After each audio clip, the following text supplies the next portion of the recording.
viskas yra taip, kaip mes galvojam. Va čia tame ir yra mūsų kūryba, kaip mes kuriam savo realybę. Sudėtingiausias dalykas yra ne kaip išmokti manifestuoti, yra N praktikų, kaip tai padaryti. Pats svarbiausias dalykas ir pats sunkiausias yra suprasti, ko nori. Atsisėsti ir ramiai suprasti, kad nu va taip susikūriau, taip išėjo. Atsidūriau tokiam gyvenime, kurį pati sukūriau ir man nepavyko susikurti kaip norėjau, nes iš tikrųjų tai ir buvo. Kūriau tą, ką norėjau, kūriau skyrybas. Kaip nesąmonė, nieko aš nenorėjau. Tai kodėl tai atsitiko? Jeigu mes žinom labai aiškiai, kad mes kūriam viską, tai tada reikia ir pradėti gilintis.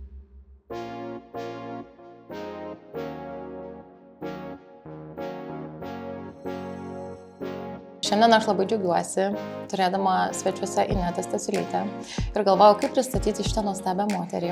Ir per vieną mūsų susitikimą aš esu jai pasakiusi, nes tu esi aktorė.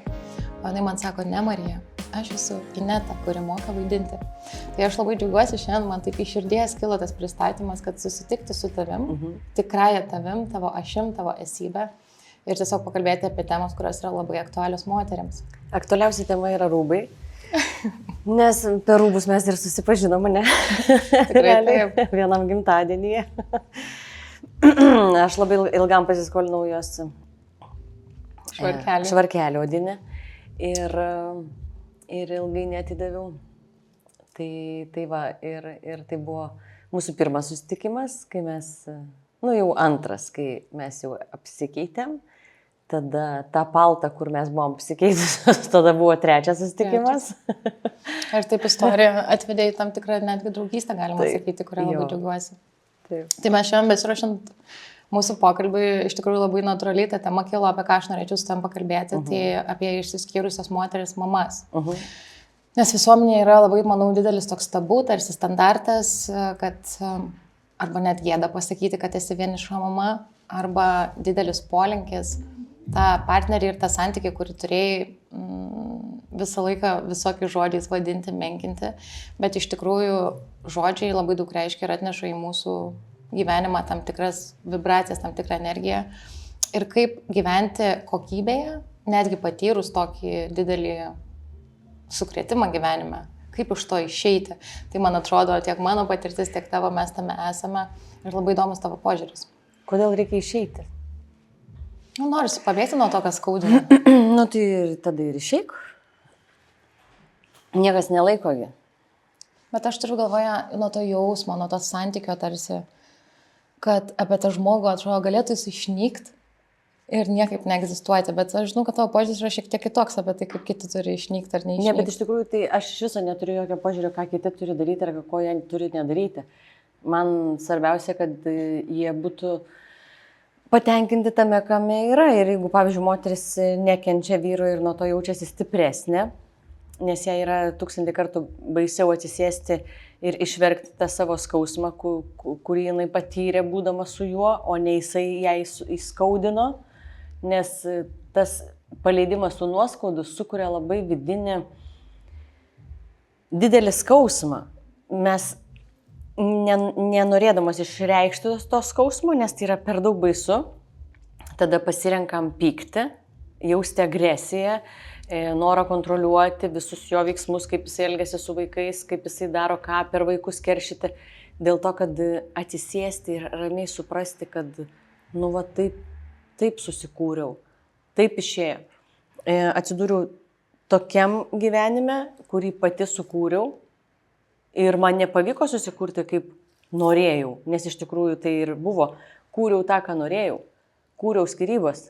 Kaip nesąmonė, nieko aš nenorėjau. Tai kodėl tai atsitiko? Jeigu mes žinom labai aiškiai, kad mes kūriam viską, tai tada reikia ir pradėti gilintis. Jeigu tu jauti tą tokį tampimąsi ir tau nebesinori jo nekęsti ar nebesinori jo kažkaip su tuo svoriu vaikščioti, tai tada yra pirmas savo klausimas, kaip aš tą susikūriau. Ir kai tu supranti, kaip tu susikūri šitą, tada tu gali suprasti, kaip sukurti visai ką kitą. Bet o kaip ateiti iki to suvokimo, kad aš nenoriu jo nekęsti, jeigu viduje to neapykanta yra? Tai ir sakau, nieko nereikia daryti, o kam? Ką turiu galvoje, tiesiog palikti neapykantą būti? Aišku. Vis tiek vieną dieną atsibos, atsiras lygos, tada vis tiek susivoksi. Ta prasme, neapykanta tik tai kenkia tik tai tau, visų pirmiausia, tau ir tau. O kas esi tu? Tu esi tai, kas tavo gyvenimas yra tai, kas yra aplinkui. Atsiras labai negatyvių žmonių, kurie tavo darbe tave pradės va taip elgti su tavim, kaip tu elgėsi su savim. Tada tu pradėsi piktintis. Tu dar tapsi piktesnė ir tai gimdys dar didesnį pyktį, dar didesnės išdavystės, dar didesnės pritrauks negatyvius dalykus į tavo gyvenimą. Žmonės bus aplinkui visi pikti. Susirasi draugę, kuri lygiai taip pat nekenčia vyro kaip ir ta. Ir jūs jausit bendrystę absoliučią. Ir tada pagalvosi, jeigu aš dabar kartais susitaikyčiau ir atleičiau jam, aš prarasiu draugę, tada aš gyvenime tų nuoskaudų nepaleisiu. Visą tai veikia pasąmoniniam lygmenį, bet mes taip ir kuriam savo realybę. Aš su draugė turiu bendrystę ant šito, kad mes galim abi piktintis, abi sakyti, kokie jie mūsų yra durniai abudu. Ir jeigu staiga viena iš jų išeina iš šito, draugystė dingsta, nebėra kas sietų. Ir tai yra, tu nenori šito sujaukti, tada tu niekada to nepaleidi. Tavo vaikai pradeda sirgti ir tu dar sugebi apkaltinti jį dėl kažkokių dalykų, kad ten neuždėjo kokio šalikėlio, žinai. Dėl to vaikai visą laiką mums rodo, kas pas mus yra negerai, ypač iki 7 metų amžiaus, jie visą laiką mums parodo, kaip mes gyvenam ir ką mes mastom, ir jie pasiaukoja gali onkologiją susirgti. Jie pasiaukoja gali parodyti, kaip mes suaugę žmonės negebam gerbti vienas kito. Su to žmogu gyventi nebereikia, po vienu stogu nereikia būti. Bet santykiai mes vis tiek išlaikom. Nors tuo pačiu metu mes labai garsiai šaukiam ir sakom, kad jisai neegzistuoja. Jisai egzistuoja tavo kiekvienoj ląsteliai, kol tu nešiojies tą neapykantą. Ir ką tu griauži tik tai save, daugiau nieko. Nes jis egzistuoja tavo mintise, turi galvoje nuolat. Taip, aišku, kad taip. Tu vaikštai prisipildžius tų nuodų ir save nuodiji kiekvieną mielą dieną. Tai kaip, gerai, sakai, iš to išeiti nereikia, bet galima transformuoti santykį. Išeiti, aišku, kad tave išlaisvina tas dalykas, tu pasikeiti, tu pradedi kvėpuoti pilna krūtinė, tu paleidi, tau yra nebėra įtampos nei susitikti, nei pamatyti, tu visai kitaip pradedi gyventi, tavo aplinka pradeda keistis, vaikai laimingesnė, pati sveikesnė, laimingesnė. Dabar tai yra visai kita laisvė būti tame. Tai skyrybos kaip sprendimas, jeigu tikrai blogai jautiesi tame santykė, viskas yra su juo gerai, bet aš turiu galvoje, kad nereikia išeiti iš tos neapykantos, jos neišjautus, tą tu turėjai. Ne, aš dabar visą, ką kalbėjau, tai aš turėjau omeny, kai tu išsiskiri su žmogum. Taip. Ir tu jau nebegyveni su juo. Ir tu vis tiek nešiojas šitą metai iš metų, tu esi į save įkalinus toj kančioj, kiekvieną dieną jausti va, tuos negatyvius jausmus į tą žmogų. Bet o kaip jas transformuoti viduje? Yra kažkoks metodas, ar čia tiesiog reikia išlaukti? Bet o kodėl tau to reikia, žinai? Bet čia yra klausimas. Nes atrodo, žinai, visuomenė yra tas, kad nesinori tą pyktį savim nešiotis, nes reikia paleisti, kad galėtum kažko naujo sukurti. Ne, čia logika, čia yra protas. O protas jisai yra apgavikas.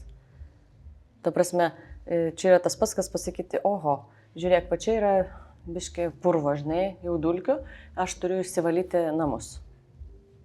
Ar tu nori valyti namus, aš nenoriu valyti. Šiandien nenoriu, rytoj nenoriu ir atsibundu po savaitės ir vėl aš nenoriu.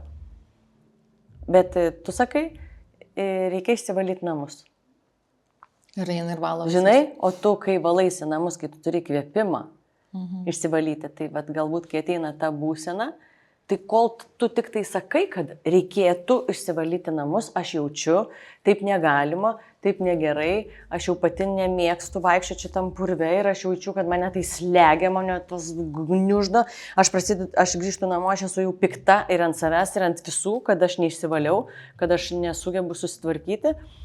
Tai čia lygiai tas pats, vaikštai su savim ir negali savęs pakęsti ir nesupranti, dėl ko tu pyksti ant kažko. Ant vaikų išsilieja, ant draugų, ant visos aplinkos, ant pardavėjos, ant bet ko ir tu tą nešiojas. Bet tu neturi įkvėpimo, grįžus vis tiek susitvarkyti. tai reikia išbūti tam chaose, tam dulkių tuose kamuoliuose. Ir jeigu jau nesitvarkai, tai jau būk miela, atsipalaiduok tam tarp dulkių, tam makaliūzę ir leisk savo būti tam purve.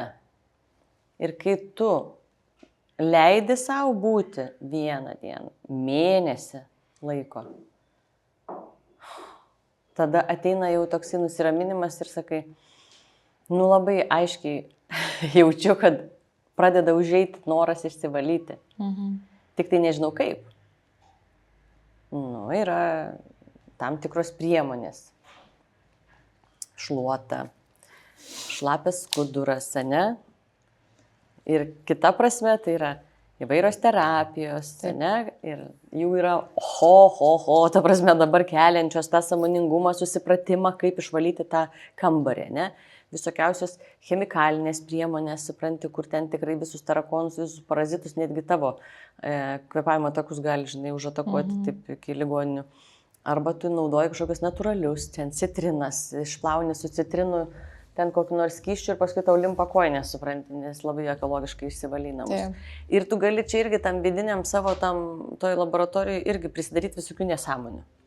Gali nuvažiuoti į dyvų stovyklą, grįžti namo ir vis tiek tau nekyla nieko ūpas tvarkytis dėl to, kad tu esi jau dyva, nušvitus dyva. Arba, atrodo, tenais tos stovyklos metu labai pasikeičia viskas, bet tu grįžti tai į tą pačią realybę. Taip, tai iš dyvų stovyklų reikia vis laiką grįžti ir jau būnant dyvų stovyklai, reikia suprasti, ar ta informacija tau padeda gyventi realioje žemėje. Ar ne? Ar tu ten, aplink laužų šokį ir ten nuoga, maudais ežere ir ten klykiai apsikabinus medį, tai tu supranti, kad tokia laukinė, tu čia nais grįžus vis tiek turėsi įsivalyti dulkes. Taip, realybė vis tiek bus. Taip. Kaip atrasti tai? Reikia tiesiog pasitikėti, kad viskas aplinkoj kūrėsi nuo mūsų intencijos. Jeigu mūsų mintis yra nukreiptos į tą išsilaisvinimą, į tą išėjimą, tai tu visada eidama kur nors gatvėje, tu pamatysi kokią nors prabėgančią reklamą apie tokias naujas atrastas higienos priemonės ir galvosi, palauk, tai kur nusipirkti? Tu nusifotkinsi, tu susirasi, pasiguglinsi, tave žiūrėk jau iš karto pamatysi, kur tau palankiausiai būtų pradirbti šitos dalykus, prasivalyti tos savo namus, kur tu gali tą surasti. Nežinai ką, tai galima parašyti, ne, tai galima parašyti Marijai, ką tu daryt tuo atveju, ne, kaip tu tą. Aš galiu pasakyti, man padėjo tas, va šita moteris, šita pasiešė jau per tą sužinojau kitą ir daug prasiplečiau. Bet aš tiesiog buvau atvira tam, kad į mano gyvenimą ateis tie žmonės, man parekomenduos kažkas pasakys. Tada tu nurimsti ir pradedi klausytis, kas tavo aplinkoje vyksta ir pritrauki būtent tuos vedlius, kurie labai padeda eiti tuo išsivalymo keliu, Ir jeigu tu nežinai galų gale, kaip ką daryti, tą kambarį išsivalyti, tu įsijungi YouTube. Kaip paimti tą šluostę, kaip ją pašlapinti ir kaip trinti netgi gali surasti, Taip. Iki primityvių dalykų, iki pirmų ABC, Bet šiaip aš labai iš tikrųjų su tam sutinku, kad ne veltui tas pasakymas yra, kai mokinys yra pasiruošęs, ateina ir mokytojai. Ir absoliučiai pagal dėsnius tas ir veikia. Kai tu atsiveri tiesiog savo sąmonę, atveri jau į kažkokį pokytį. Ir tai nėra nuvalkiotos frazės, nes dabar, ką aš pasakiau, tau norisi pasakyti šitą frazę, dėl to, kad būtent taip ir yra. Taip. Tie žmonės, kurie tai pasakė, tai ir atrado per savo patirtis grinai. Jo, nes taip ir veikia. Bet tu dar truputį grįžtant prie santykio su buvusiais vyrais, turi tu tokią labai įdomią frazę. Abi komandos pametė kamuolius. Ir viskas, žaidimas sustoja. Gal gali truputį praplėsti, kaip tas veikia, kai ir vienas, ir kitas. Pavyzdžiui, ne, ką mes ir kalbėjom, kas yra labai svarbu toks iki pavyzdys, ne, tarkim, ten kažkas, tu ten susitari, kad pabus su vaiku. Tu, ta prasme, tu atiduodi vaiką, kad jisai būtų. Ir tada sakai, žiūrėk, valgo tada ir valgo tą ir tą ir tą, kepurę reikia uždėti ne taip, o taip ir tą, reiškiasi, ką tu sakai per tuos nuorodas, per tą kontrolę. Tu sakai, tu esi visiškai negebantis pasirūpinti vaiku, dėl to tau, durnelių, aš tau viską paaiškinsiu. Tu nesugebėsi, tu esi neatsakingas, tu esi nieko vertas kaip tėvas ir iš viso. Kai tai pasako tau žmogus, va šitos dalykus, pavyzdžiui, tau, tu esi kaip mama absoliučiai niekas. Niekas. Marija, tu esi absoliučiai negabi kaip mama. Tu nesugebi, ta prasme, ir tu net nesugebėsi, jeigu aš tau kaip durnelį nepasakysiu, ką daryti.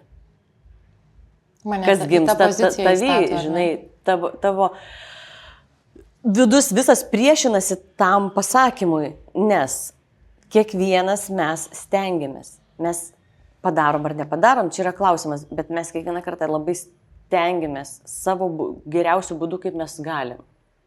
Tas vyras, koks jisai bebūtų, mūsų akise ar kitų akise, tas žmogus, paėmęs vaiką, jisai vis tiek supranta, kad reikia pasirūpinti, jisai paklausia, ne, tą. Ir kai manęs paklausia, ką daryti, aš sakau, tu esi labai geras ir atsakingas tėtis, ta prasme, tu puikiai pasirūpinsi ją. Ir nereikia, kad kai jinai būna su tavim, kad jinai gyventų pagal mano taisyklės, ar ten šiaip, kurių aš neturiu. Tai yra mano taisyklė, kad neturėti taisyklių, tarkim, ne? Jo, galbūt tu nori įvesti savo kažkokią tai rutiną, kažką tokio ir ta prasme, ir tai kaip faina, kad jinai pažins dviejų žmonių, ta prasme, tėčio ir mamos svorius, ne? Mąstymą ir pasaulius ir visa kita. Ir aš tavim pasitikiu ir man yra, ta prasme, aš visiškai nesuku galvos, netgi jeigu jinai nepavalgys. Nieko tokio neatsitiks. Nieko neatsitiks, ta prasme, realiai nieko neatsitiks. Ką aš tada? Aš tada jam duodu visą atsakomybę. Ir kai žmogus gauna šitą atsakomybę, tai tada jisai nori tą padaryti, nes jisai girdėjo apie save dalykų, koks gal nėra, bet jį tai priverčia pasitempti, pasikelti ir jis nori visada pasijausti taip. Visi nori tą savo geresnę versiją, truputį būti, kaip tai gali jos matyti. Ir jeigu kažką, tipo, susimauna jisai, nepadaro, žinai, ne taip uždeda kažką, aprengia ne taip, žinai, per plonai, ten dar kažką. Taigi visa tai yra, nespecialiai, aprengsiu ploniau, kad peršaltų, žinai. Ta prasme, kokio durnumo mes turim būti, kad patikėtumėm šitą nesąmonę. Taigi žmogus aprengia taip, kaip jam atrodo, jis gal neturi patirties, jis nėra mama, tiesiog. Ir viskas gerai, tą slogą išsigydysim, čia iš viso ne problema. Bet pasakyti jam, kad viskas yra okei. Kitą kartą labai būtų fainai, kad ten padarytume taip, kad vis tiek, nes tu matai, kad taip išeina biškai jautresnė, šalčiui ten, žinai.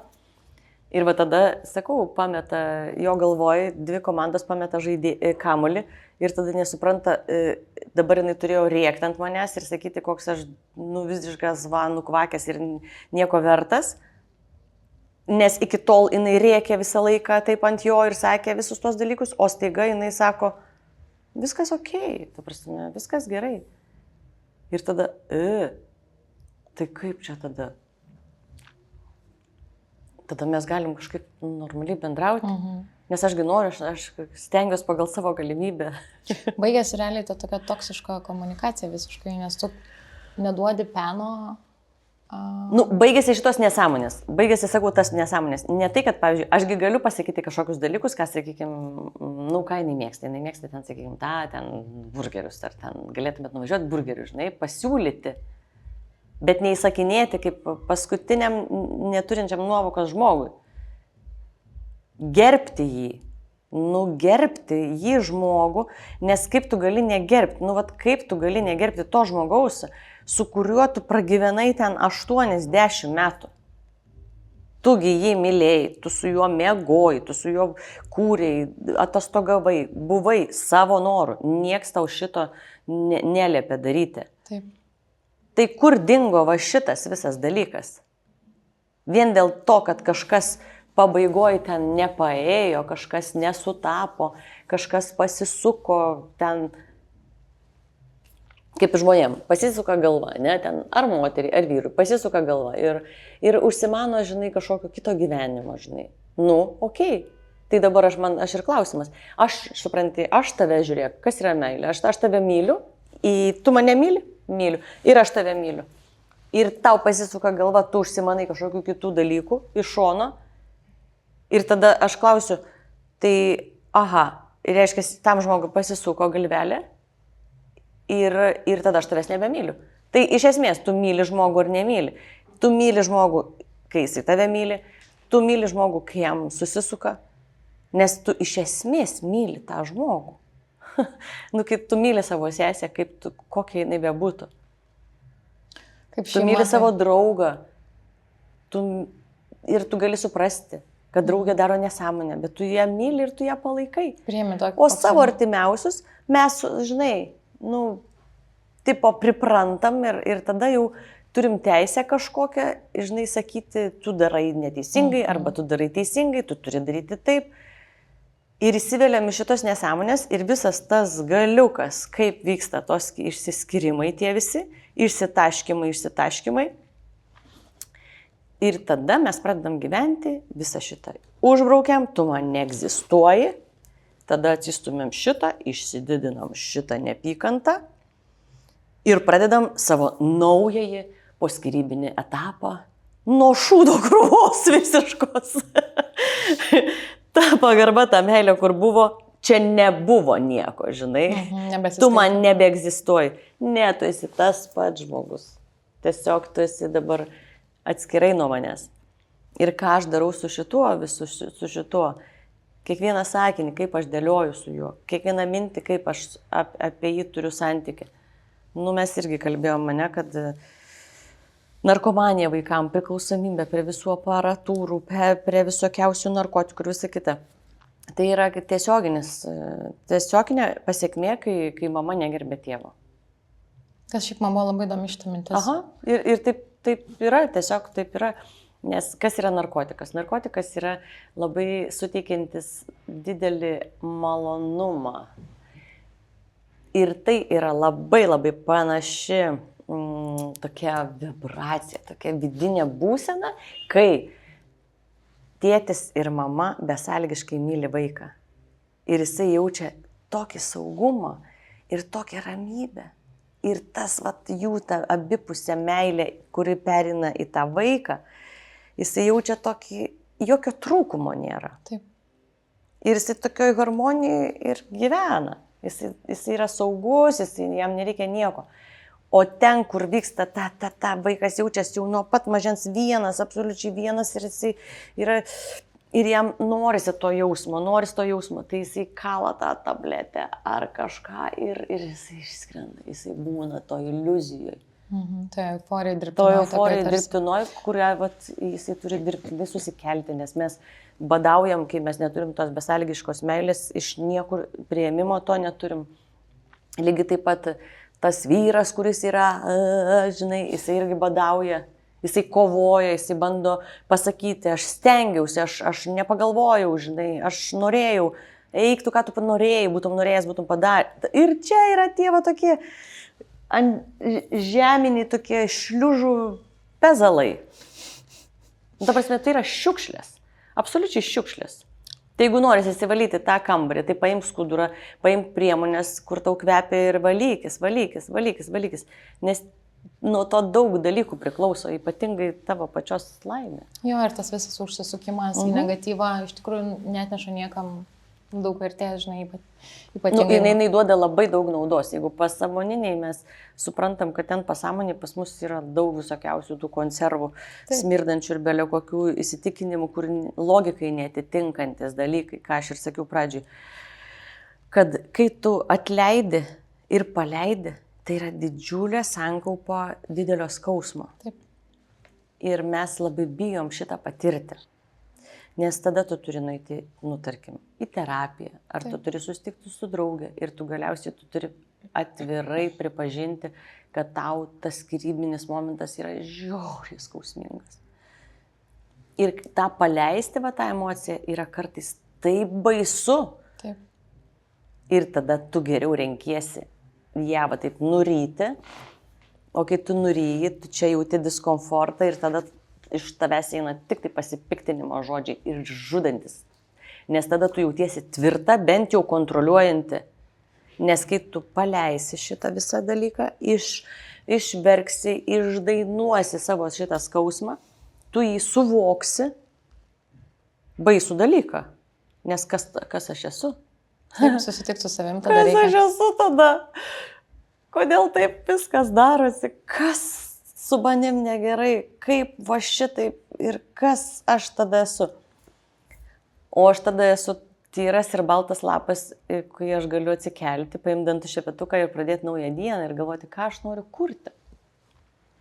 Aš noriu kurti labai ramų santykį su savim, noriu klausytis aplinkos, noriu išmokti naujų dalykų, neiti miegoti neišmokus kažko ar neišgirdus kažko prasmingo.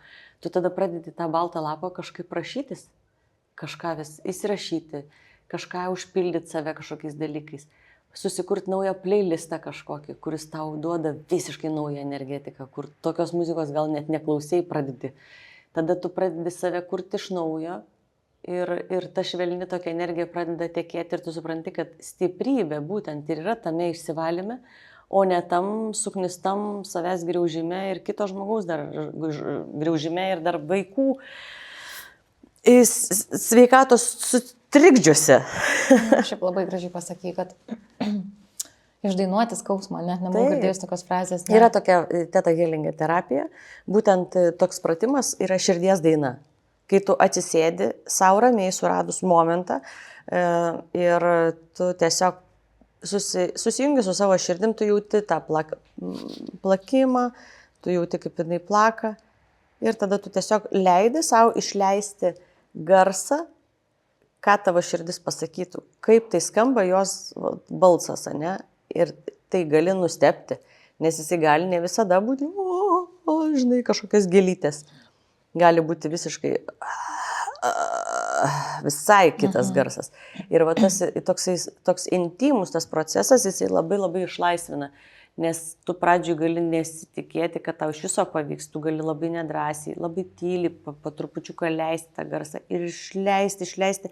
Ir tada išeina viskas, išeina. Ne iš pirmo karto gali, iš antro, iš trečio, ta prasme, kad vonioja atsigulus. Čia tokia tarsi meditatyvi būsena turėtų būti, ar ne? Tu vienas esi su savim. Taip, užmerkia kelias, pradedi klausytis kaip širdis ta.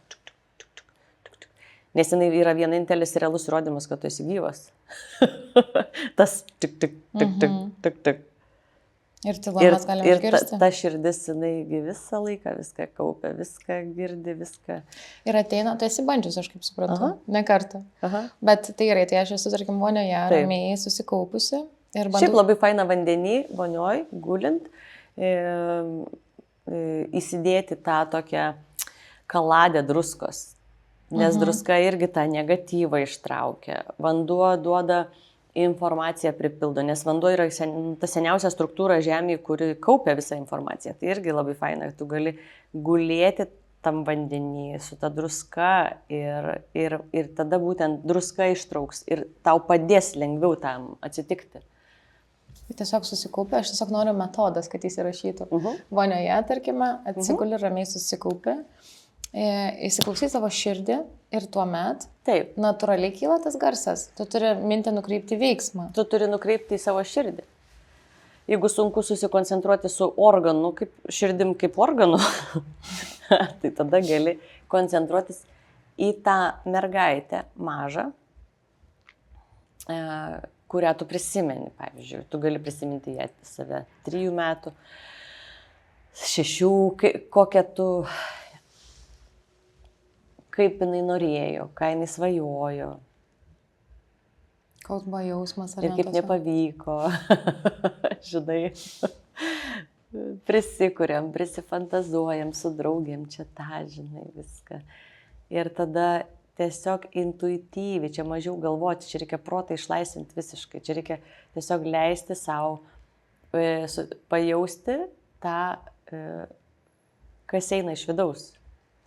O tu atsimeni save, nuo kada įvyko tas lūžis va tokio gilaus mąstymo, kai tu neapsiriboji visuomenės normom, tavęs nepaveikia kažkokia išorinė įtaka, vis tiek ir tas žinomumas, ta visa sėkmė, tos profesijos. Tu čia paskui tik tai, bet vaikystėje, tai žinai, tai vaikystėje niekada neturėjau tikslo būti kažkokia žinoma. Niekada. Nu, aš iki pat dabar jaučiuosi tą mergaitę iš Telšių. Vidu ir tas padeda išlaikyti tą ašį, ar ne? Taip, bet aš esu tokia, ta prasme. Ir ta žinomumas tai yra kaip papildoma žvaigždutė. Nu, ta prasme, tai jeigu aš daug dirbu ir dirbu su masėm, tai yra logiška, kad mane pažįsta daug žmonių, ar ne? Tai yra kaip ir logiška. Tai čia nieko nėra, wow, ypatingo, nes, teatre sėdi ten 300, žinai, telikė, žiūri ten tūkstančiais. Taip. Tai čia toks darbas yra. Bet jis visai kažkaip nepakeitė, atrodo, bet būtent nepaleidai tu tos mergaitės, ką daugelis žmonių su tam tikru viešumu specialybė. Aš galiu pasakyti, su jie lengviau, žinok. Ką turi galvoj? Su jie lengviau gyventi, žinai, nes, pavyzdžiui, iš bet kokios situacijos tu ją pasikvietus, žinai, visą laiką gali laimėti, visą laiką gali būti lengvesnė, žinai, tas noras žaisti nedingsta niekada, žinai. Ir į tos žmonės suaugusius, tuos rimtuolius, kurie jau, žinai, vadina save vadybininkais, tėčiais, žinai, aktorinių nebaigė, visi tėtė, mama pradeda vaidinti kažkokius vaidmenis. Ir aš nesu mama, aš esu Ineta, turinti 2 dukras. Kaip man jas auklėti, aš visiškai nežinau. Aš turėjau gerai. Tai dabar jau turėjai tą paauglę jau vieną, tai dabar jau tau aišku. Nieks man neaišku, nes su tą paauglę gali būti visai kitaip. Ir ašgi nežinau, kaip man daryti. Ašgi galiu su jom pasitarti, jos ganėtinai protingos mergaitės. Ir aišku, aš galiu nenurašyti jų nuomonės. Nes jeigu mes nenurašom tų vaikų nuomonės, kad jam ir 3 metai, jisai gali labai daug dalykų, tas naujas gyventojas šitoj planetoje tau pasakyti, kad tau atšoks visą fantaziją. Tikrai. Galiu patvirtinti. Iš tikrųjų, taigi ten yra tokie klodai. Jie dar kitaip mato tą pasaulį. Man, žinai, aš atsimenu, su dukra savo dar metukų laiko buvo vežimėlyje ir aš ją veždavau, kad aš nusipirkti ant tų visokių merliukų, drabužiukų. Tai aš net vežimėlį būdavo, parodydavau 2, į kurią pusę kitiem pažiūri, tą leisdavau pasirinkti, nes aš irgi turėjau tokį labai, pritariu tavo nuomoniai, kad nesvarbu kokio amžiaus, bet žmogus jis jau yra siela, egzistuojantis su savo poreikiais, su savo pomėgiais, su savo skoniu. Ir mūsų kaip tėvų užduotis yra iš tikrųjų, manau, pagrindinė, be socialinių ten įgūdžių davimo, nesugadinti jų. Kad jie augtų... Prižiūrėt, kad galvos nenusisuktų ir kitą neužmuštų. Čia vis vienintelė yra tėvų tipo misija. Realiai tai visiškai 100%. O visą kitą galima. Nieko blogo neatsitiks, kad grįžęs namo vaikas nepersirengia uniformos tada, kai Vitalija nori. Mama Vitalija nori. Tu turi klausyti tėvo. O kodėl, sakau, turi klausyti? Nes tėvas yra autoritetas. Bet sakau, jeigu neklauso, tai greičiausiai nėra autoritetas. Vėl kamuolys pamestas.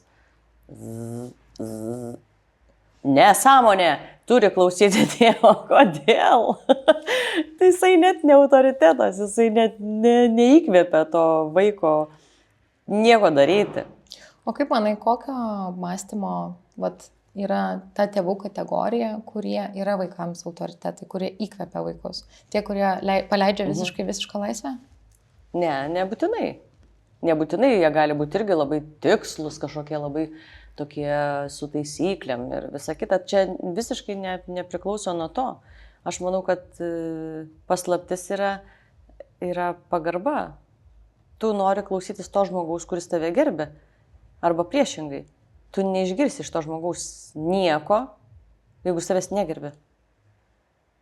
Pagarba lygu meilė. Ta prasme, tai yra... pagarba tai yra veiksmas, meilė yra veiksmas, meilė yra rūpestis. Meilė nėra tiesiog būvis. Meilė yra lygų rūpestis. Tu rūpiniesi kitu. Jeigu tu rūpiniesi kitu, kaip tu gali rūpinti žmogum, kurio tu negerbi? Niekaip. Turbūt tai bus feikas toks, žinai, tipo aš tavim rūpinuosi. Primesta norma. Visiškai, ne? Reiškiasi, be pagarbos nėra meilės, nėra ta. Ir tada kasamės, kaip žinai, kažkokia nesąmonė, kam gyventi, aš nesuprantu tada iš viso. Ką čia veiki, ką tu čia darai. Man tai žiauriai juokinga ir aš tikrai. Ir galvoju, taip, aš norėčiau. Nusiramink. Tiesiog pirmą, išpūsk orą. Ir man atrodo, kad pagrindinis dalykas, viso to esmė, čia, žinai, galima nefilmuoti viso podcast'o. Galima paleisti vieną frazę, tiesiog visada viskas šitoj planetoj yra apie išmokimą mylėti, tą besąlyginės meilės pojūtį. Nes kai tu jauti, pavyzdžiui, tu žiūri debesis, ne? Užsikasus, mamelė nuvažiuoja į sodybą, randa akimirką, žinai, pažiūrėti debesis, kol nepriejo koks vyras ir sako, kur iešmai, ir, žinai, ir kur ten koks vaikas nepribėgo, kur sako, girdi ten, žinai, saldainių nupirkai. Tai va to šventuoju laikotarpiu, kai tu žiūri debesis, galvoju, Dieve, kaip gražu, kaip seniai bežiūrėjau į dangų. Va šitą iškerpam, būseną šitą prisimenam, nes debesių tu neturi jokių priekaištų, tu neturi jokių, ta prasme, pretenzijų, žinai, tu tiesiog grožiesi tuo. Ir tai nėra taip, kad tu žiūri vieną debesį, fui, koks negražus, toks nelygus, toks plaukia ir iš toks, o kitas, wow, o šitas, o tu negražus, o tu ta. O čia, kai mes nuleidžiam žvilgsnį, tu kažkokia labai nemalonė, tokia labai, o tu čia jau, žinai, per daug įsiviepų, žinai, jau čia šypsais kažką tu čia, žinai. O tu kokia fainutė, žinai. Supranti, žiūri pavydžiai į sijoną kokį nors, kur norėtum pati turėti ir neturi, žinai. Kiek kainam? 600. Tu gali leisti tau, žinai. Supranti, įsiveliam į tos debesų vertinimus. O čia irgi čia viskas yra taip.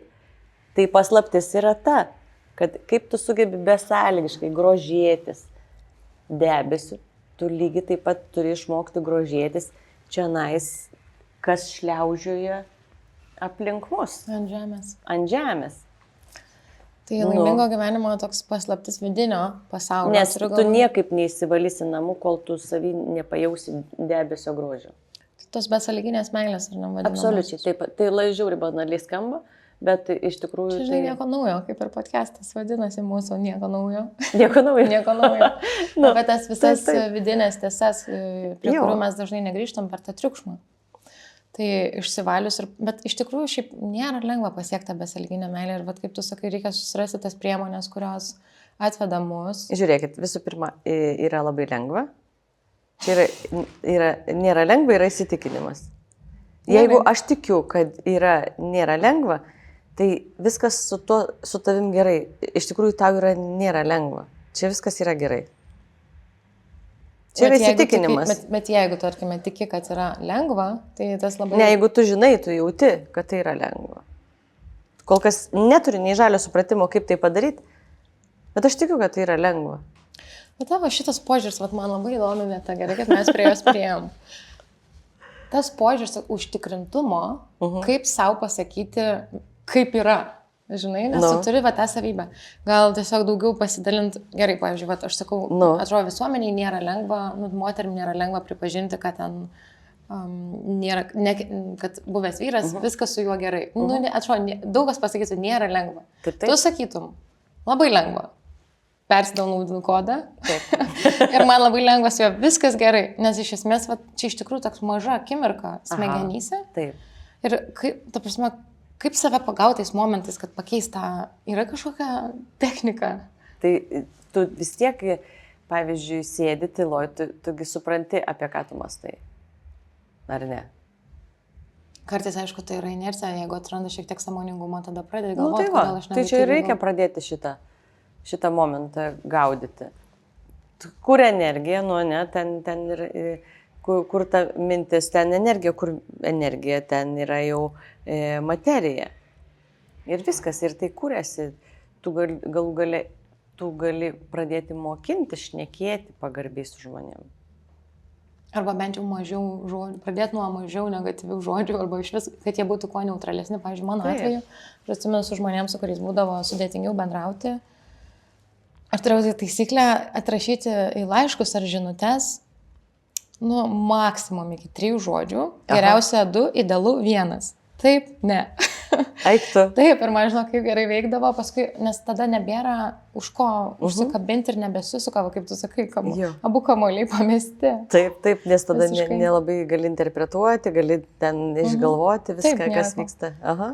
Ir dar kitas dalykas, man yra viena specialistė įvairių praktikų, meditacijų pasidalinusi tokiu praktiniu patarimu, kaip sugrįžti į tą dalį, kai dar mylėjai, o ne jau kai nekenti taip išzoominus.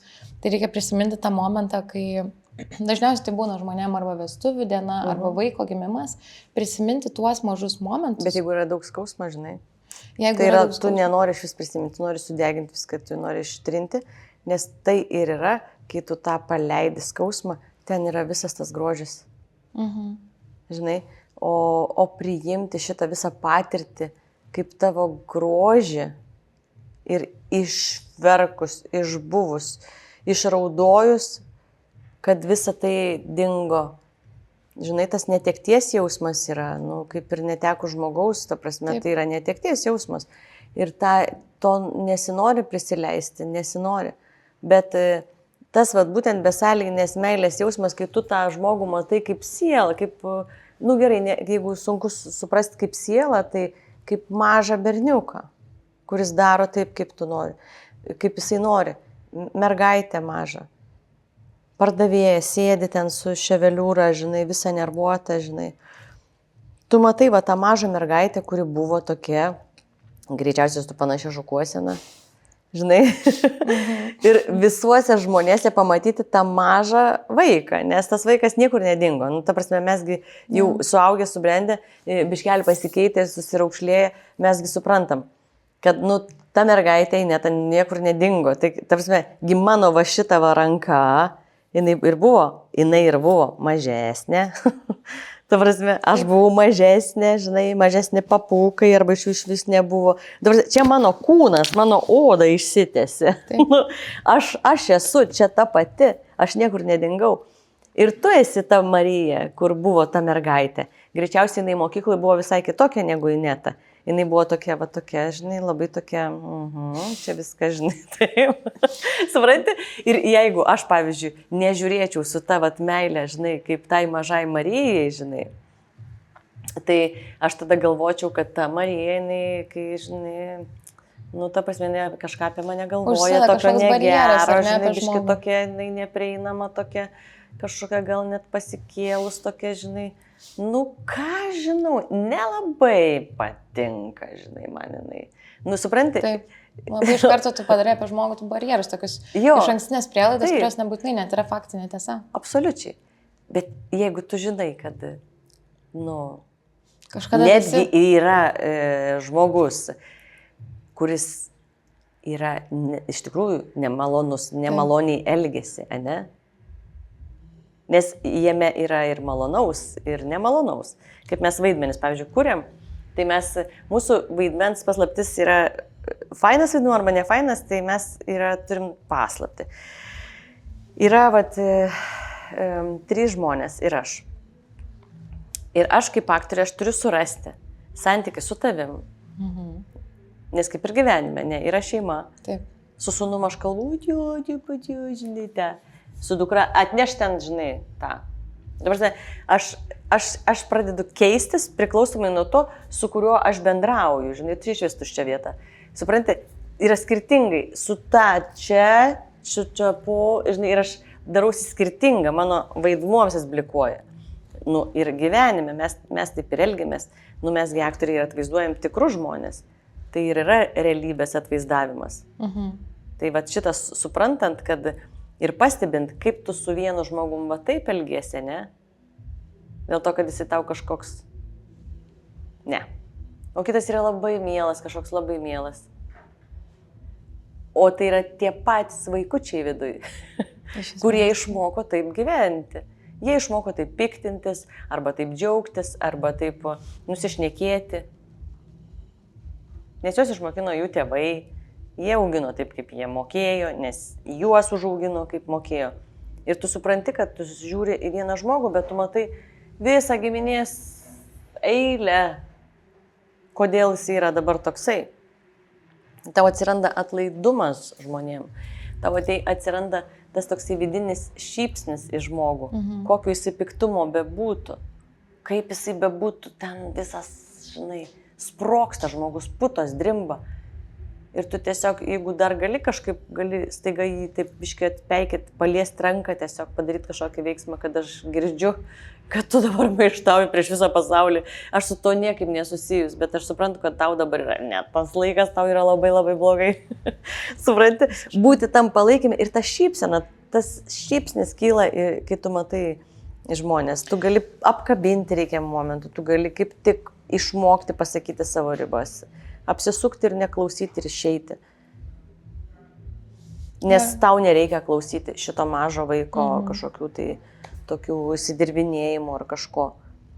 Ir apskritai atsiranda, man atrodo, žinai, kas santykė labai tokia empatija, kai tu atsižvelgi kito būseną, bet to pirminio fasado, kaip jis yra išmokęs reaguoti. Smalsiai žiūrėti tos žmonės. Smalsiai žiūrėti ir stengtis pamatyti tą žmogiuką. Kaip jisai išmoko gyventi. Gai galima paklausti, iš kur tu taip išmokai, taip, žinai, keiktis ir suniokot žmonės, kaip tu dabar su manim darai. Kas tave išmokino, man realiai smalsu, žinai. Tipo, ką? Čia vienas iš patyčių nutraukimo būdų yra. Ką tu dabar darai šiuo metu? Va dabar, šiuo metu, ką tu darai? Tu ten tokia, žinai. O ką tu dabar darai va šiuo metu? Va? Ką tu nori padaryti man? Ir tada yra... žinai. Nes tiesiai kulka pataiko į širdį tikriausiai, žinai, nes jisai grįžta į save. Man taip nemalonu. O Dieve, man taip nemalonu. Labai nemalonu. Aš gal šeinu. O tu esi gyvenime su patyčiom susidūrus? Ne. Tik pati gal esu. Bet juokais tikriausiai. Nu gal čia tokia... ir juokais, ir nelabai juokais, žinai, kai... Ta mergaitė, tai ta mažoji Ineta tokia smalsi buvo, labai išdykus buvo. Jo, aš kažkaip stebėtoja visą laiką buvau, man labai buvo įdomu stebėti viską, kaip viskas vyksta. Pasaulyje, visi tie dėsniai. Tai iš ten ir atsirado smalsumas santykiui, profesiniam kažkokiam keliui, kurį dabar eini iš to viso. Šiaip aš myliu žmonės, man patinka vyresni žmonės, seni žmonės, nesubrendę žmonės. Man visokie labai yra įdomus. Ir manęs neveikia, aš tiesiog galbūt išmokau to neutralumo. Ta prasme, kol tu manęs nepalieti, realiai fiziškai man nieko nedarai, tu nepaliesi manęs niekaip. Aš galiu kažką įsimylėti ir negauti atsako, bet tu iš manęs netimsi tos meilės, kurią aš turiu, žinai. Čia man atrodo, bet dabar tarkim apie įsimylėjimą, kalbant, įsivaizduok, yra situacija, įsimyli žmogų ir jisai tau neatsako tuo pačiu. Kaip tas sugebėjimas išlaikyti požiūrio kampą, kokį tu turi, kad manęs nepalies kito atsakymas neigiamas, nes tai yra mano jausmas ir man gerai jaustis, nes tas mane priverčia jaustis gyvu. Taip. Nenorėtų atsako, bet kažkaip, man atrodo, visuomenė... Ne, tu nori to atsako, nori, bet tugi supranti faktą. Tu suprantigi faktą. Ir kartais tikrai yra buvę tokių situacijų, kai mane gali suprasti kaip išprotėjusią beprotę, žinai. Kodėl? Nes aš, pavyzdžiui, galiu pasakyti žmogui, aš nenoriu girdėti tą, ką aš norėčiau išgirsti iš tavęs. Aš noriu girdėti taip, kaip iš tikrųjų tu jautiesi, nes man rūpi, kaip tu jautiesi. Ir nepriklausomai nuo to, kad mes kalbėsim apie tai, kad aš jam nerūpiu. Aš noriu girdėti. Ir man svarbu, paskui netgi esu paklausus vieno žmogaus, kaip tu jauteisi, ar tau palengvėjo, kai tu išėjai po mūsų pokalbio. Žinai? Kai žinutėtas skamba, tai, ką, palengvėjo, ne? Žinai, kaip gali perskaityti. Taip, visai skaitingai. O paskui susitikus, aš vis tiek paklausiau, sakau, bet supranti, kad aš toks žmogus esu. Man netrūpi, kaip tu nuėjęs jautiesi, bet nuoširdžiai, kaip tu jautiesi. Nes turi būti palengvėjimas, turi būti kažkoksai supratimas, kad, matai, kai nesisavini, kai nebandai turėti, žmogus tai nėra tas daiktas, kurį gali turėti, žinai. Rankinuką gali nusipirkti ir tada pykti, jeigu jis yra toliau negu ant sofkos, žinai. kad kažkas nunešė, bet žmogus tai nedaiktas yra. Jo, nes čia man atrodo daugelio, gal daugelis netinkama žodis iki galo, bet santykių modelis, kai gyveni su iš esmės iliuzija, gyveni su žmogum, kokį įsivaizduoji, kad jisai turėtų būti ir yra didžiausias nesėkmės garantas. Nes tu gyveni su iliuzija, po to turi skirti su iliuzija ir tada suvoki, kad... Ir beprotnami. Taip, ir tada beprotnamis vienas žingsnis. Kas aš? Jo, nes su iliuzija man yra... Aš esu buvus pas profesorių Laurinaitį, kai buvo man skyrybų procesas. Ir buvo labai... Nuostabus jisai. Jisai yra nuostabus, man užteko su juo 2 susitikimų ir aš jau paskui nebenorėjau eiti. Man atrodo, kad viena vertus turbūt tiek ir reikėjo, kita vertus galvoju, kaip jis man taip drebė į akis viską. Tu protinga moteris, dėl to tau ir galima drėbti, kiek aš tau esu drėbus visokiausių dalykų. Tiesiai šviesiai, žinai. Bet jo, nes iš tikrųjų aš labai tuo vadovaujuosi požiūriu, kad informacija, kuri ateina, neturi mano jausmų kažkaip paveikti. Jeigu aš užpyksiu, tai prie ko čia atėjo informacija, aš arba ją praleidžiu su kažkokiu jausmu priimu arba ne. Ir visada yra, netgi, ta pati kritika yra priežastis, arba gal, kaip pasakyti, tešla, tobulėjimui, kurią gali išminkyti. Tai vat Laurinaitis, ką man pasakė skyrybų tema, sako, kad tu sako, suvoki, kad delusional gyvenimą gyvenai. Žmogus, kurį tu įsivaizdavai, kad turi... Kaip nefaina, ne? Šitą patirtį. Man viena vertus nefaina, bet kita vertus man buvo taip faina, nes man taip atsiskyrė realybė, faktinė nuo realybės mano galvoje. Nieko nesakant blogai apie tą žmogų, kuris nuostabus tėtis yra. Geriausias, koks gali būti tėtis, kaip aš sakau. Bet kad aš niekada nebuvau tame, ką aš įsivaizduoju, kad turiu. Ir iš tikrųjų skyrybos vyksta dažnu atveju, manau, net ne su žmogum, o su tuo pažadu visam gyvenimui, kuris taiga paima ir nutrūksta. Taip. Ir tavo ta laiko linija, kurią tu turi labai ilgą, didžiulį įsivaizduoja, kiekviena nori būti princesė su savo princu visą gyvenimą.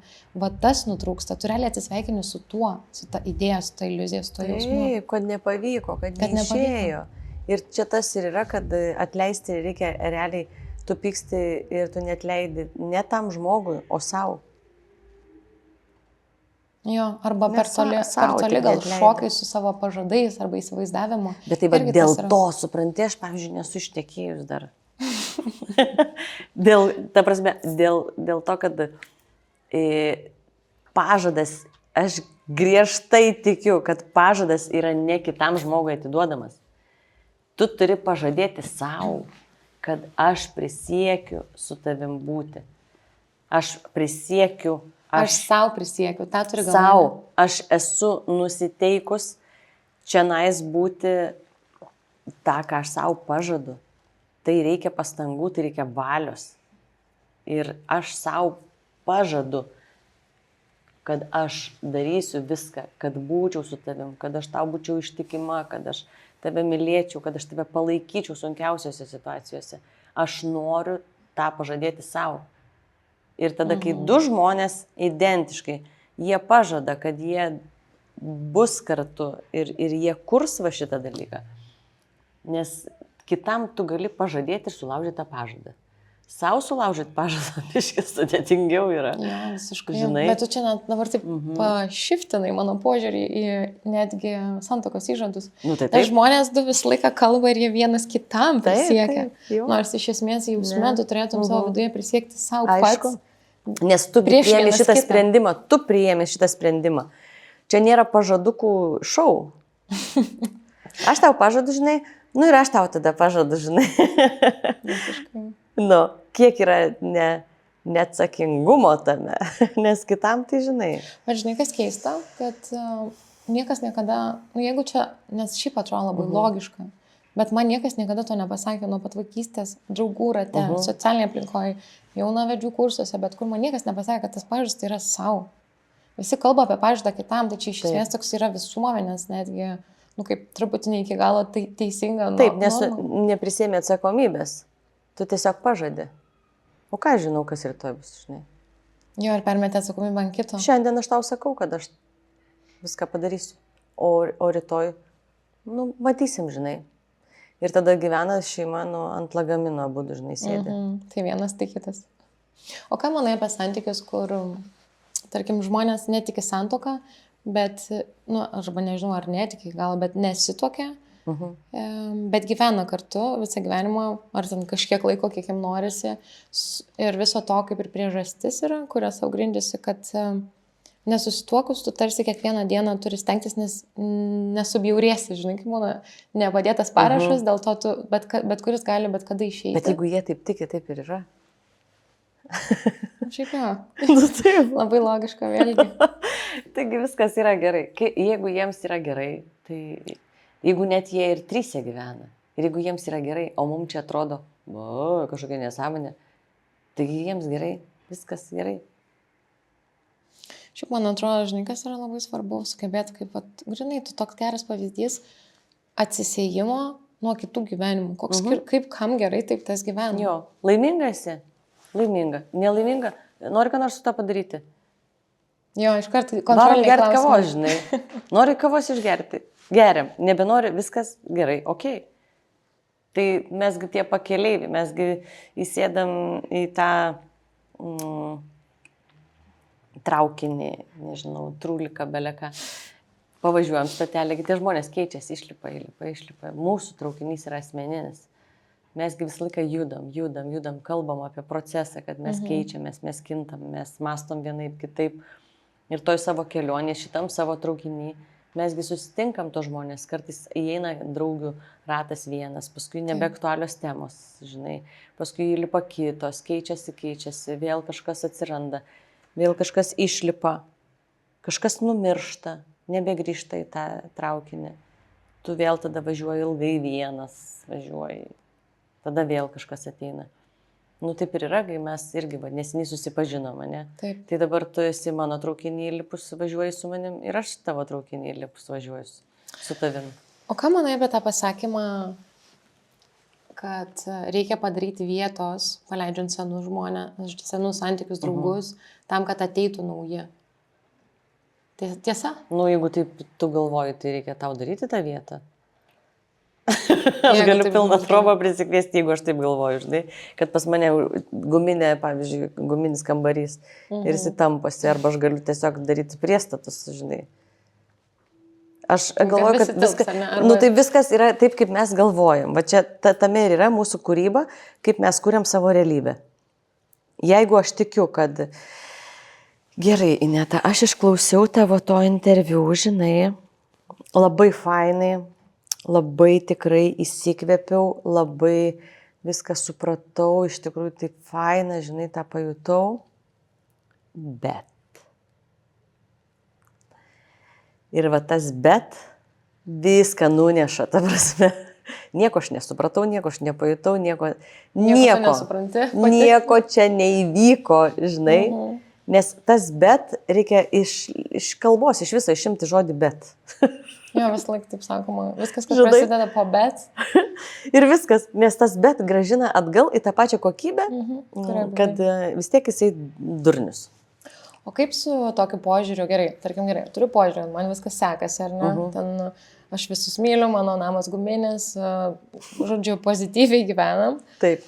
Kaip, bet vėl sakysit dėl to, kad taip galvoju, bet vis tiek paklausiu.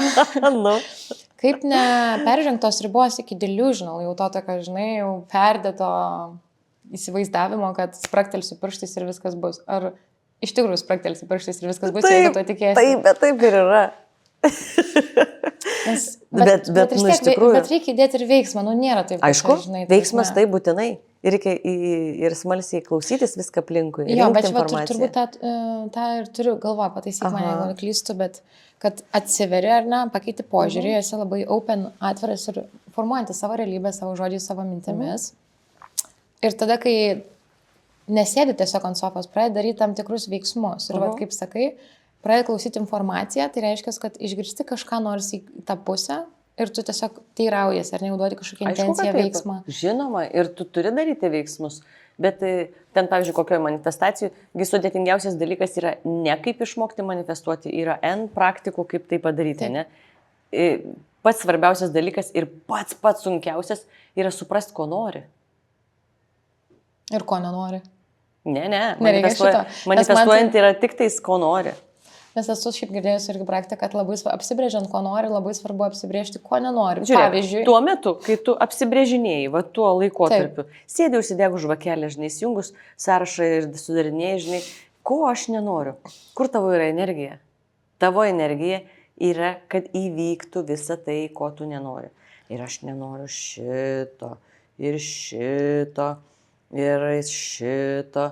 Supranti, ten nėra nei lašo to, ką tu nori. Ir jeigu tu skiri dėmesį tik tai į tai, kaip šiandien, kokią mes frazę sakėm apie kolą, kai ėmėm iš šaldytuvą ir ten buvo vienas, kad niekas netrukdytų, tu sakai. Tai kad taip, kad viskas būtų taip, kad niekas netrukdytų. Ir aš sakau, kad viskas padėtų. Taip. Jo, čia man atrodo, mes gal kalbėjome apie kažkokią... Gal net šitą podcastą. Nežinau, kažkas, kad jo, iš esmės ta frazė buvo apie tai, kad tu apsukai mano žodžius, apsukai iš kitos pusės. Ar mes tikimės, kad mums niekas... ne apie podcastą. Buvo frazė apie tai, kad gyvenime viskas, ko imamės, kad būtų tekmei. Taip. Ir sakau, labai svarbu, kad niekas netrukdytų, tarsi viskam vyktų. Ir tu sakai, ne, kad niekas netrukdytų, o kad viskas padėtų. Kad viskas padėtų. Nes tie žodžiai kaip švariau iš karto skamba, žinai. Net nėra... Nes žodžiuose, kad niekas netrukdytų, tai nėra nikiek reikšmės nei lašelio, kad padėtų kažkas, kad kažkas vyktų. Vyksmo ten nėra, kad niekas, absoliučiai niekas nepadėtų. Ta prasme, nėra jokio pozityvo. Ja, bet aš, žinai, grįžtant dar noriu pasakyti pavyzdį. Man, tarkim, manifestuojant, užsirašyti viską, ko nori ir ko nenori tuo pačiu metu, tarkim, ar ne? Taip. Gerai, nes kodėl man šita mintis yra įdomi? Nes, tarkim, tu gali užsirašyti, kad noriu, kad vyras ten mane mylėtų, kad mes labai gerai sutartume. Ir va čia yra ir nieko neįsipildys. Nes jeigu tu rašai, kad mylėtų, tai gali būti po 1000 metų kitoje reinkarnacijoje. Mylėtų, bet ir tai dar greičiausiai nebus. Nes dabar, jo, aš esu dabar. Gerai, bet tarkim, užsirašau, mano vyras mane myli, bet neužsirašau, ko aš nenoriu ir jisai muša mane, bet myli. Tu realiai gauni, aš ką turėjau galvoje su to, ko aš noriu, kad apsibrėž, žinai. Bet pildai, supranti, tada tą sąrašą ne tai, kad jisai manęs nemuša. Bet kad gerbė mane, pavyzdžiui. Nes žodėje nemuša, tuose žodžiuose nėra nei lašelio, būna švelnus. Nes yra ne ir muša. Daugiau nėra jokių reikšmių. Visas mintis, ko nenori, reikėtų paversti, ar ne tada pozityviai. Paversti ir rašyti būtent tą, taip. Antonimais. Lietuvių kalba. Iš tikrųjų, labai įdomu, kaip galima savo galvoje susikurti visiškai naują realybę ir kuri realistiškai tampa faktinė tiesa. Taip. Bet tas ir yra, kad man, pavyzdžiui, labai faina taip mąstyti. Aš taip mąstyti tiesiog susimaščiau ir man tas labai padeda atsipeikėti, žinai. Iš to tokio chaosio, kažkokio, kaip būna papuolė, kažkokia atrodo ta diena tokia, o Dieve, viskas slysta, viskas nebesuvaldai ir tokia, galvai, išbūsiu va šitam, žinai, šiukšlynė tam, išbūsiu, kiek noriu. Tai tuo metu man atsipeikėt padeda tas supratimas, kad viskas yra mano kompiuterinis žaidimas. Ir kiekvienas mes kūrėm savo kompiuterinį žaidimą. Ir supranti, kaip gali dabar, piktintis, ta prasme, pavyzdžiui, mano dukra Simsais, ne? Kas, jeigu jis sakytų, eik tu savo, aš prisikūriau ten, žinai, kažkokį tai užsidėjau, kažkokį, nežinau, plaukus kažkokius, kodėl aš taip, ta prasme, fui, žinai, kas ten pas mane namuose vaikšto, žinai. Sėdėjai, šitas yra gerai, tamsiaodis, šitas yra toks, šitasgi man patinka, o kaip aš atrodau? Aš atrodau taip, o kiek aš vaikų turiu, o tiek vaikų, o tiek. Ir aš susikūriu kompiuterinį žaidimą ir tada gyvendama va šitoj realybėj pradedu kaltinti, kad kažkas man trukdo tą, ką aš esu susikūrus. Ir kai aš priimu viską, supranti, aš esu tavo kompiuteriniam žaidimui, manęs net neegzistuoja. Aš tavo gyvenime dabar atsiradau kaip kompiuterinio žaidimo dalis. Tu parsisiuntei mane. Iš visatos. Parsidaulaudinai, žinai, į savo aplinką. Yra daug žmonių, bet ir ją, ir jį tu parsisiuntei. Dėl to, kad tu dabar esi ant tokios vibracijos kūrybos, kai tu kuri va tokią aplinką. Tu pritrauki va tokius nuostabius žmonės, kurie gali pasirūpinti tavo studiją, žinai, ką tu sumastai, visą tai gimsta, žiūrėk, ne? Ką tu nori, va sukuri, tu padarai, tu paskambini, ateina žmonės vienokie kitokie. Ir lengvai iš tikrųjų nebūna. Ir kai pozityvus, taip, aš tai sukūriau, o kai negatyvus kažkokie, tai kas čia buvo? Ta prasme, kodėl jie man tai pakišinėja visi? Kodėl Simsuose aš susikūriau kažkokią nesąmonę? Nu, ta prasme, supranti, kad tu turi prisimti atsakomybę, kad tu susikūri absoliučiai viską. Visus dalykus. Ir jeigu tu dabar sėdi be sveikatos, be pinigų, be, tai susikūri tu. Galima kurti iš naujo, naują žaidimą. Bet čia minties galia, taip? Mes kalbam apie tai, minties galia. Realiai ir veiksmų, ir minties. Taip, prasideda nuo minties galios ir tada imtis veiksmo, nes... Visų pirma, net ne veiksmų ir ne minties, o visų pirma, susivokti, kad tu prisėmi visą pilną atsakomybę, kad tu tai kuri. Jo, kuriasi. Ir jeigu tu nesuvoki, kaip tu tai sukuri, aš sėdėjau ir aš pati, buvo etapas, kai aš tikrai sėdėjau ir aš nesupratau, aš prieštarau, aš to nesusikūriau, aš taip nenorėjau, aš stengiausi, dariau viską, ką galėjau, aš to tikrai tai nesusikūriau. Susikūrei. O kas tau sakė? Ir suprantu, kodėl, tai su mokytoja, su kuria ėjau tuo keliu. Mokytoja? Taip, ir tada man sako, tai... Susikūrei. Tai jeigu tu nepridėjami šito, aš nelabai turiu prasmės toliau su tavim dirbti. Ir čia buvo toks lūžio. Ne, pala. Kaip susikūriau? Žinai, ant akis trūkčiuojantis, tipo, kaip aš tą padariau? Ir tada pradedi analizuoti, kokiu būdu, kaip visa tai veikia, kaip aš tai dariau. Kokie mano veiksmai. Dabar, realiai tu pradedi atsukinėti plokštelę, ne? Ir žiūrėti. Vat filmą žiūrint, viskas aišku, ne? Taip. Jinai jį pasiuntė nafik, jisai trenkė jai per veidą, jinai išėjo pas draugę, sakė, jisai debilas, štai, nes, žinai, trenkė, smurtautojas, nes trenkė. Ir filme matos, tai jinai kalta, nes jinai pirmiausia pasiuntė jį. O mes va šitą kažkaip pamirštam, ką mes padarom. Ir tai nebūtinai atsitinka žodžiais. Mes mintim kūriam realybę. Jeigu aš pastoviai apie kažką galvoju, kaip aš atrodau šlykščiai, kaip aš ten tą, žinai, kažkas su manim negerai, supranti, ir tai aš ir kuriu savo pilnėjimą, savo celiulitą. Aš viską kuriu, nes aš kiekvieną dieną žiūriu veidrodį ir sakau, kokia šlykštynė stovi prieš veidrodį. Kas yra kokia kita prasmė? Nėra jokios. Nėra. Aš funkcijų rašau, kompiuteriam žaidimą rašau. Prieš veidrodį kiekvieną rytą atsibundu ir matau šlykštynę. O, žiūrėk, kaip fainai, bet įsikėliau šitą programėlę. Tada, supranti, visi žmonės aplinkui yra, žinai, visiškai durniai. Dar vieną įsikėliau, žinai. Ir tada sakau, kas su jais negerai? Supranti, kodėl jisai man trankosi? Na, aš iš tikrųjų pats... Kai kito filmo, žiūrėk, iš šono kokiai draugiai gali labai patarti, nes jis ką matai, ne, ką jinai pasidarė. Jo, ne, tu pati ten tą, tu pati ten.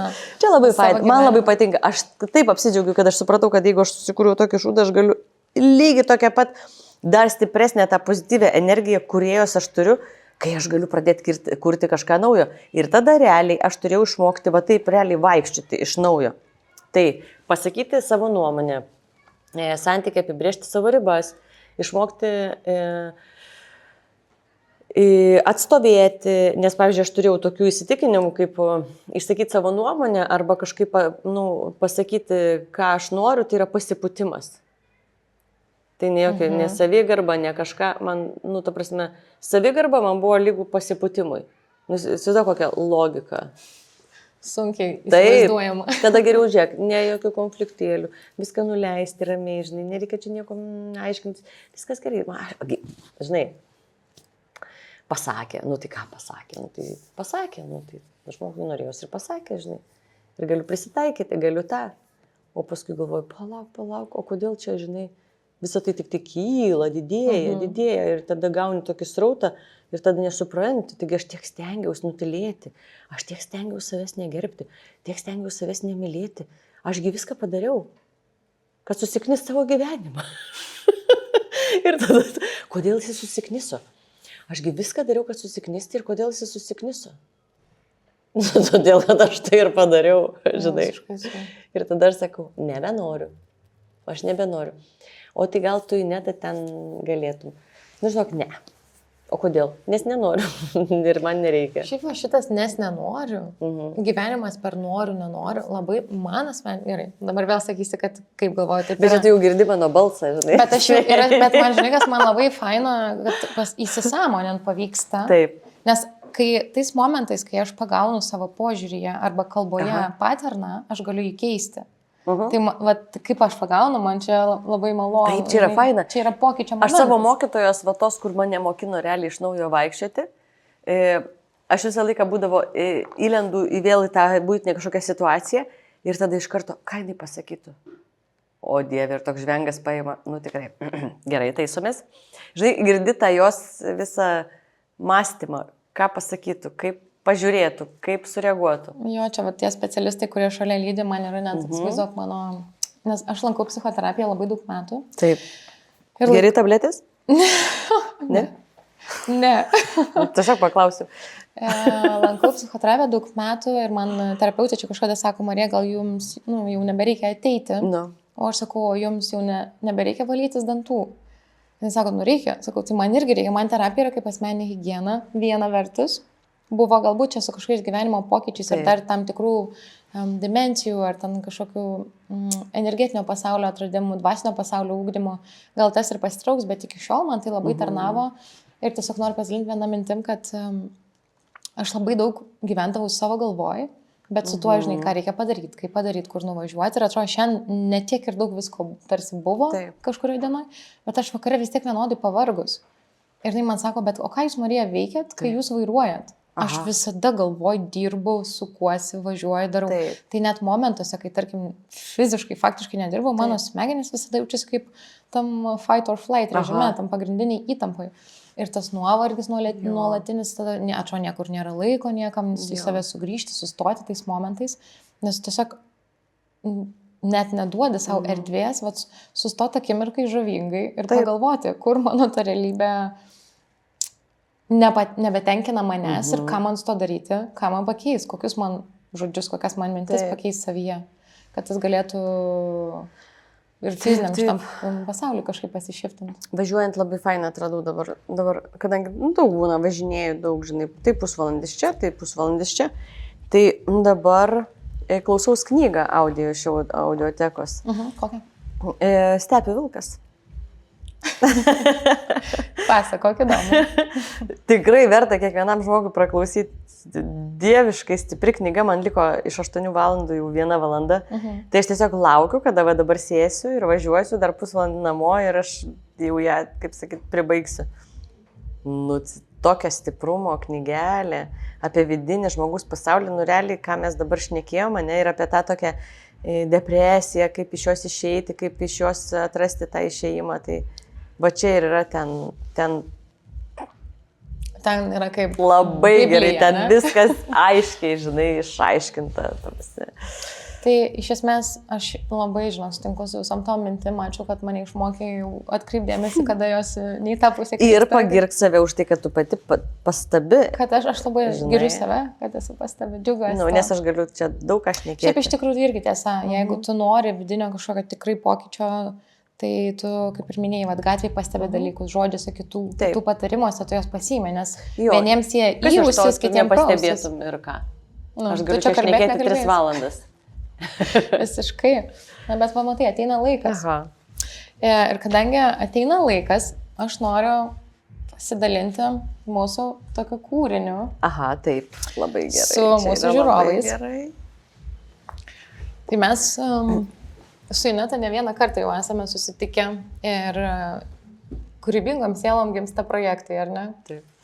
Ir mūsų pokalbėse labai dažnai yra paminimo žodis laikas, viskam yra laikas, bet mes naudojam jį angliškai time, kad it's your time, it's your own time, when time comes, viskas įvyks tie dalykai. Nes tikim, kad čia galbūt daugiau negu Lietuvos ribose gali nešti tą gerą žinią apie jausmą, kad laiko nėra ir jis yra pats tinkamiausias vienu metu. Taip. Tai mes turim sukūrę tokį ypatingą žiedą. Revealing moment. Ant kurio yra parašyta žodis time pagal 4 pasaulio kryptis ir 4 energetiškai stipriausias žemėje stichijas. Dykumas, vandenynus, kalnus ir džiunglės. Tai tos 4 pasaulio kryptis atrodo kaip toks žmogaus nukreipimas, kad visas pasaulis yra jo pusėje, o ne prieš jį. Ir kad laikas, kuris čia ir dabar, iš esmės mes tik čia ir dabar turim, kad the time is now. Tas momentas, tai kažkaip labai norisi su šitu žiedu atnešti labai stiprią energetinę žinutę ir vertę kiekvienam, kad jaustumėt, kad savo laikę esate tik jų šeimininkai. Taip. Taip. Taip, tikrai taip. Tai jisai dar yra visiškai naujas, šviežias, dar tik iš dėželės. Tai aš net noriu tavo mūsų pirmąją, autentiškąją pirmąją versiją įteikti. Tokio gražumo tas matinis ir tas šviesumas to žiedo. Ir labai gražiai yra įspausta. Labai spausta, kad kai rinkomės juvelyrus, su kuriais dirbsim, kuriant šitą žiedą, mums buvo labai svarbus momentas, kad galbūt tai būtų ne graviravimas, kas yra labai standartiška ir tipiška, o norėjom, kad tai būtų būtent technologija tokia atlikta, kad tu kaip timestamp tą laiko antspaudą įkali kaip į akmenį, nes kad tai tiesiog išliktų kaip didelė vertybė, ryški istorija ir toks mažas pozityvios energijos, sąmoningumo, sąmonės keitimo jausmo ir galios pripildytas simbolis apie tai, ką mes kiekviena kaip moteris galim padaryti su savo gyvenimu. Tik reikia mums tarp šitų 2 ausų vietoj negaliu pakeisti galiu. Nepamest kamulio. Nepamest kamulio. Tai daugiau apie tos žiedus papasakosim ateityje. Taip. Dabar tiesiog, kadangi labai norėjau parodyti ir tau, kad nes viskas nauja, viskas šviežia, viskas čia kaip knyga nauja. Taip, visiškai. Bet labai, labai malonus. Man šiaip labai jisai gražus yra kaip daiktas. Ir labai prasmingas. Ir tai yra, ką daryti, kokią praktiką. Va, priminimas. Visą laiką yra priminimas apie tai, ką išgirsti, ką įsidedi arba ko neįsidedi ir su kuo čia atėjęs nori egzistuoti. Ta prasme, mes baigtumėm šitos visus šou, visus šitos nesąmonės ir visus tos maivimusis, pasiputimus ir visokias agresijas, jeigu mes realiai suvoktumėm, kad mes absoliučiai nežinom, kada mūsų tas projektas baigsis. Šitas mandras projektas baigsis. Nes jisai baigsis, ateis ta diena, kai sakys, Stasiulytės nebėra, Marijos nebėra. Taip. Ta prasme, tai bus realiai, tai yra fiziškai šalia. Aš nežinau, kada tai poryt, už 3 metų. Aš nežinau, bet realiai šitas kūnelis bus out of space. Visiškai. Bet už tai energija nebus. Bet dabar tada, kai faina yra, kad turi priminimą kažką nuveikti tokio, faino. Pasimėgau susikurti realybę, kurioje iš tikrųjų gera būti, nes niekas už mus to nepadarys. Ne. Kad ir kaip būtų fainai. Kad ir kaip norėtume to tikėti. Bet visą laiką galim paprašyti, pavyzdžiui, kieno nors nupirkti ledų, pavyzdžiui. Tikrai taip. Kad būtų smagu ir lengva, aš tai visiškai sutinku. Tai su šita gražia nata, apie laiko tėkmę ir galimybę keisti savo šiandieną čia ir dabar, noriu tau labai padėkoti už tavo laiką. Ačiū tau. Kad atėjai, pabuvai su mumis ir pasidalinai tiek daug išminties ir tiek daug pokyčių ir man asmeniškai visada su kiekvienu pokalbiu atnešė ir visai auditorijai, kuri skirs laiko pasiklausyti. Ir tuo pačiu dar noriu įteikti ir Her Own Alone dovanėlę. O, čia yra mano jau mylimiausias, nes aš jau išbandžius ir tai yra wow. Šiaip taip, čia yra intimiausios higienos prausiklis ir aš atsimenu, man pasakoji vieną istoriją. Kaip tu įvertini, ar moteris myli save ar nemyli? Taip. Tai kaip tu ją pasakai, gali Tik tai gerbinti save moteris, ta prasme, 100% gerbė save, jeigu jinai turi intymios higienos prausiklį. Jeigu ne, tai tada tu man nepasakok apie tai, kaip tu myli save ir gerbi. Tai labai toks buvo iš tikrųjų, man taip, iš tikrųjų, čia toks paprastas mažas dalykas. Bet čia man intymios higienos prausiklis būtent su tuo ir asocijuojas. Su meilė savo. Taip. Tai aš žinau, kad turi vieną, bet aš tau duodu mielai dar vieną. Tas meilės niekada nebus per daug. Tikrai, ačiū labai. Ir nerealas visas brandas ir jo istorija labai yra neįtikėtinai wow. Istorija, reikės dar kada papasakoti. Reikės papasakoti. Čia tikrai yra verta papasakojimo šitą. Gerai, ačiū labai tau. Ačiū. Tik maloju apkabinti. Taip, kaip fainai man. Visai nemažai mes čia iš tikrųjų užkabinom, ne?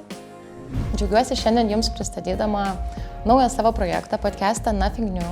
Pasaulyje, kur yra visko tiek daug ir perpildyta, mes norime sugrįžti prie esminių pagrindinių tiesų, apie tai, kaip būti geresniu žmogumi visų pirma savo, tada jau puikia dalimi visuomenės. Už nuostabią erdvę šiam podcastui ir juodai baltą mano klasikinį įvaizdį aš noriu padėkoti Harmonės studijai ir labai kviečiu jūs visus išbandyti, pajausti ir patirti jos juodai baltą, aukštosios mados skonių perpildytą pasaulį ir pajausti, kad stilius dažniausiai yra labiau apie mažiau nei kad daugiau.